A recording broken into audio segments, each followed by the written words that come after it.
ছায়াস্পর্শ লেখিকা ইফরা জান্না পর্ব ৪৭। বেলা ১১টায় পুলিশ এলো মীর বাড়িতে। তবে এবারে অভিযোগকারী চেয়ারম্যান নিজে। আরাধ্য ইফরা দুজনেই তখন গভীর ঘুমে। কাব্য এসে আরাম করে সোফায় বসেছে। দুজন কনস্টেবল এসেছে। অরুণিমার শরীর ভালো নেই। আজ সে অন্দরে আসেনি। চেয়ারম্যান রসুইলকে পাঠালো ছোট নবাবকে ডাকতে। কাব্য কিছুক্ষণ নীরব থেকে জিজ্ঞেস করলো, আপনার অভিযোগ কার বিরুদ্ধে চেয়ারম্যান সাহেব? চেয়ারম্যান খানিক চুপ থেকে বলল, আমার ছেলের বউ। কাব্য খানিক অবাক হলো। তার অপরাধ? চেয়ারম্যান চোখের সামনে বারবার দেখতে পাচ্ছে খন্দকারের তরতাজা কলিজা ছিঁড়ে খাবার দৃশ্য। শরীর ঘেমে উঠেছে। সে মূলত নিজেকে বাঁচানোর পন্থা হিসাবে ইফরাকে সরাতে চাইছে। রসুইল এসে দরজায় কড়া নাড়তেই ঘুম ছেড়ে উঠল আরাধ্য। ইফরাকে সযত্নে নিজের বুক থেকে সরিয়ে উঠে গিয়ে দরজা খুলল। রসুইল বলল, নিচে পুলিশ আইসে ছোট নবাব, বৌরানী সহ আপনারে ডাকে। ইফরার ঘুম আলগা হয়েছিল। আরাধ্য উঠে যেতেই পুলিশের কথা কান অবধি পৌঁছাতেই ধপ করে উঠে বসলো সে। আরাধ্য ছুটে এলো ইফরার কাছে, বসলো। ইরা। ইফরা সরল দৃষ্টি চেয়ে দেখলো আরাধ্যের মুখখানি। আরাধ্যের মুখে স্পষ্ট অস্থিরতা। কাল রাতে রক্তাক্ত কাপড়ে ঘরে ফিরেছে ইফরা। তার বিধ্বস্ত দেহ দেখে যে কেউ বুঝবে ইফরা খুন করে ফিরেছে। তবে পুলিশ? ইফরা কেমন প্রশ্নসূচক চোখে তাকিয়ে আরাধ্য বলল, চিন্তিত হচ্ছ কেন? আমি আছি তো। ইফরার হাত শক্ত মুষ্টিতে চেপে ধরে বেশ সাবধানে ইফরাকে বিছানা থেকে নামালো আরাধ্য। শাড়ির আঁচল মাথায় টেনে দিল যত্নে। ইফরা জড় পদার্থের ন্যায় শুধু দাঁড়িয়ে থাকলো। আরাধ্য আবার বলল, চলোইরা। দুজনেই চলল অন্দরের দিকে। সিঁড়ির কাছে আসতেই শুনল চেয়ারম্যান কাল রাতের কিছু কাহিনী বলছে কাব্যকে। কাব্য বেশ আরামে বসে সেসব কাহিনী শুনছে। আরাধ্য নামতেই লম্বা এক সালাম ঠুকলো কাব্য। আসসালামু আলাইকুম ছোট নবাব। সালামের জবাব আরাধ্য কেবলই হাসলো। কাব্য উঠে এসে ঘুরে ঘুরে ইফরাকে দেখে আরাধ্যের সম্মুখে স্থির হয়ে দাঁড়ালো। চেয়ারম্যান সাহেব কিন্তু আপনার স্ত্রীর নামে অভিযোগ এনেছেন ছোট নবাব। এতে আপনার মতামত? ইফরা সরল এক দৃষ্টিতে চেয়ারম্যানের দিকে তাকালো।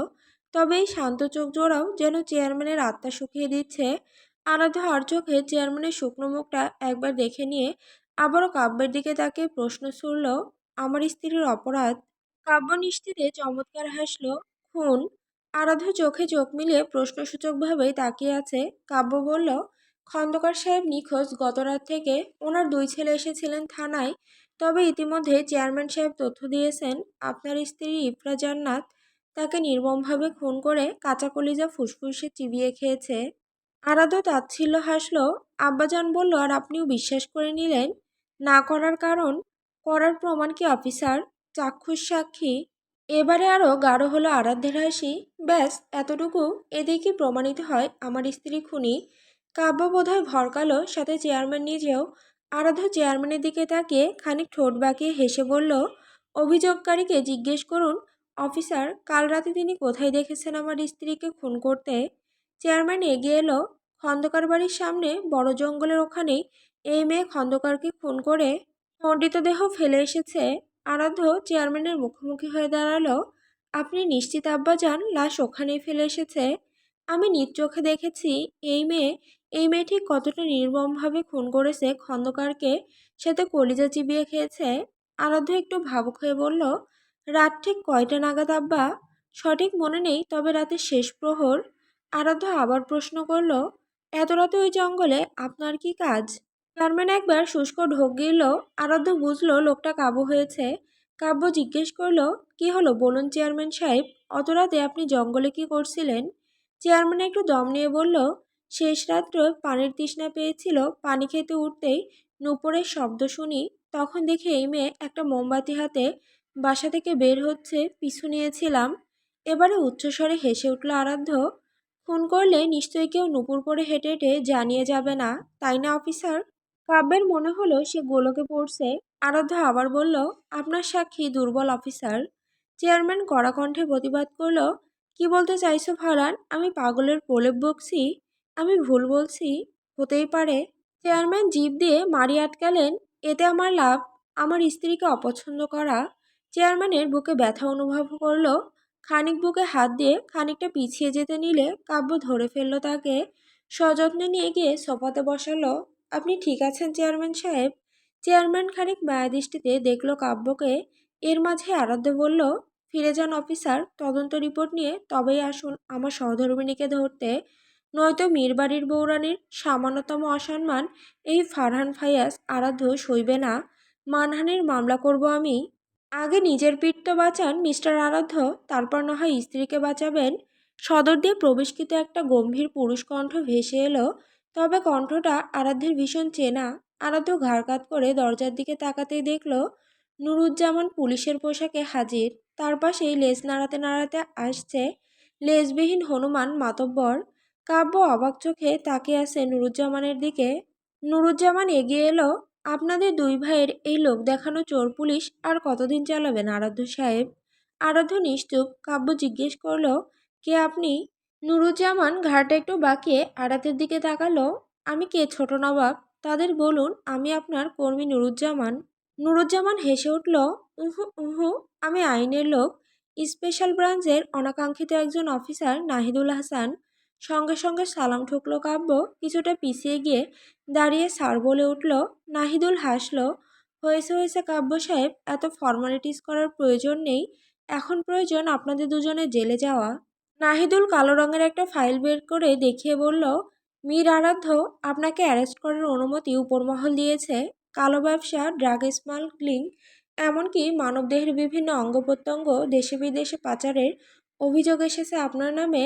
ও হ্যাঁ, খুনের অভিযোগটাও আছে। আর বাকি রইল খন্দকার খুনের মামলা, ওটা পরবর্তীতে হবে ক্ষণ। ইফরা একদৃষ্টিতে তাকিয়ে দেখছে শুধুই তার মানুষটিকে। এতগুলো অভিযোগ উঠেছে লোকটার নামে, অথচ কত ভাবলেশীনভাবেই দাঁড়িয়ে আছে সে। চোখ থেকে দুই ফোঁটা নোনা পানি গড়িয়ে পড়ল বোধ হয়। মিয়ে যাওয়া কণ্ঠে রাখল, ছোট নবাব। আরাধ্য ধমকে উঠল, একদম কাঁদবে না ইরা। ইফরা শুনল না। এই প্রথম সে বিরোধ করলো আরাধ্যের। আমার কষ্ট হচ্ছে ছোট নবাব, ভীষণ রকমের কষ্ট হচ্ছে। আরাধ্য ঘুরে তাকালো ইফরার দিকে, আলতো করে হাত রাখলো ইফরার দুই গালে। আমি আমার রাগকে ভীষণভাবে ঘৃণা করি ইরা। আমি রাগলে অমানুষ হয়ে উঠি। তোমার চোখে যদি আর এক বিন্দু পানি ঝরে, কসম খোদার আমি সব ধ্বংসের আগে নিজের ধ্বংসকে প্রশ্রয় দিব। তুমি নিশ্চয়ই এটা মানবে না। ইফরা চোখ বুজে ঠোঁটে ঠোঁট চেপে ধরল। আবারও দুই ফোঁটা পানি গড়ালো। আরাধ্য কিছুটা ঝুঁকে পানিটুকু গালবে পড়ার আগেই জিভ দিয়ে চেটে নিল। ইফরা আচমকাই মুখ লুকালো আরাধ্যের বুকে। তবে এবারে কাঁদল না। আরাধ্য বোধহয় খুশিই হলো। মেয়েটা তাকে মানে, তাকে ভালোবাসে, আর কি চাই তার? কিছুই না। ইফরাকে বুক থেকে সরিয়ে বলল, বাসায় ডাক্তার আসবে, চেক আপ করিয়ে নিও। শরীরের অযত্ন করবে না ইরা, আমি মানতে পারবো না। কাব্য করুণ চোখে দেখছে কেবলই সব দৃশ্য। মাতব্বর চোখ বুজে তৃপ্তিশ্বাস ফেলল। নিজের একমাত্র ছেলের খুনের শাস্তি সে আজ দিতে পেরেছে আরাধ্যকে। মনে মনে ডাকলো চয়নকে, চয়ন আব্বা, আমার বাপ, তোর খুনি শাস্তি পাইব বাপ। নাহিদুল হাতকড়া পরালো আরাধ্যের হাতে। কাব্যসহ সকল পুলিশ আরাধ্যের পেছনে যেতে লাগলো। চেয়ারম্যান বসা ছেড়ে এসে ইফরাকে ঘুরিয়ে একটা থাপ্পড় বসাতে যাচ্ছিল বোধ হয়, তবে হলো না। সদর দরজা পেরোনোর আগেই আরাধ্যের কড়া ধমকে থেমে গেল তার হাত। ফারহান ফাইয়াজ আরাধ্যের ঘরওয়ালি সে, মীর পরিবারের বৌরানী। আমার অবর্তমানে আমার অর্ধাঙ্গিনীকে আপনার আমানতে রাখলাম আব্বা যান। অবশ্যই আপনি সন্তানের আমানতের খেয়ানত করবেন না। আসছি। আরাধ্য বেরিয়ে গেল।